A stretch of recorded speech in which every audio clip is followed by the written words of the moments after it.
Ang ratio ng paggawa ng hollow block, isang semento, apat na kartilyang buhangin na yan. Tapos yung paghalo niya parang pang tiles, dry pack.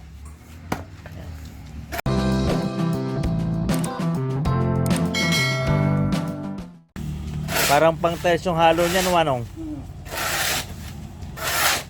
Ayun. So ganyan ang paggawa ng hollow blocks sa mano-mano.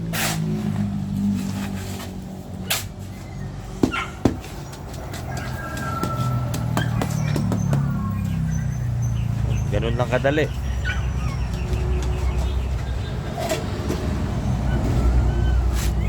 Ganun lang kadali, pero napakahirap. Ano pangalan nyo, Manong? Manong. Ha? Manong. Si Kuya Manong din. Manong din? Sa isang semento, Kuya, nakakailan kayo dyan? 65 Pieces? pieces. 68. Ganyan. Hindi pa rin basta 60. Minimum ng mga 65, ganon. Oo, ganyan. Tapos yung buhangin yan, paano ang Apat na ganyan, tortilla. apat na ganito sa isang semento? Oo. Tapos ang kalalabasan ay 68 pieces sa D4. 4. Ayan. Ba't may D5 ba rito, Kuya? Mayroon. 50 yun. 50. 50 pieces. 50 pieces pag D5. Malalaki kasi yun. Mga anong oras ka nag-uumpisa niyan, Manong? Kumisan, alas 5. Para malamig pa. Oo, para malamig pa. Oo, kasi kung mainit tapos ganyang kabigat, ang hirap. Yan. Ganyan guys, kahirap ang buhay. Tsaga-tsaga lang. Sa maghapon, Manong, nakakailan ka kung sakaling sinipag-sipag? 7, ganyan, 8. Uy, sana all. 8 sako? Agoy, dami.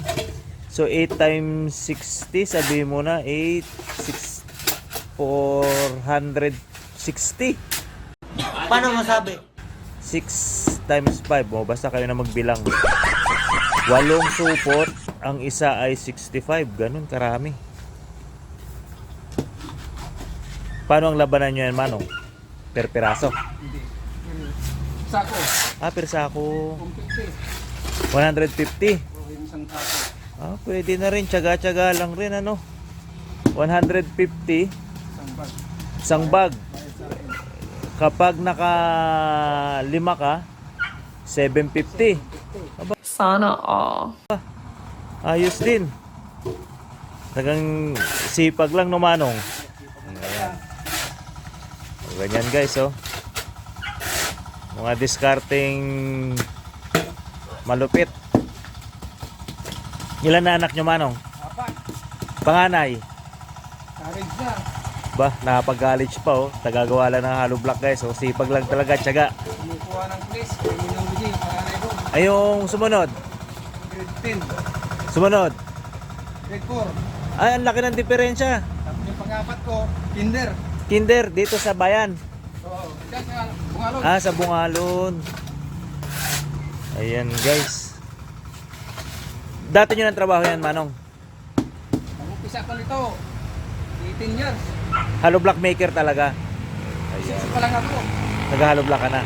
Ngayon, 44 na ako. Okay, o sige, Manong, bye-bye.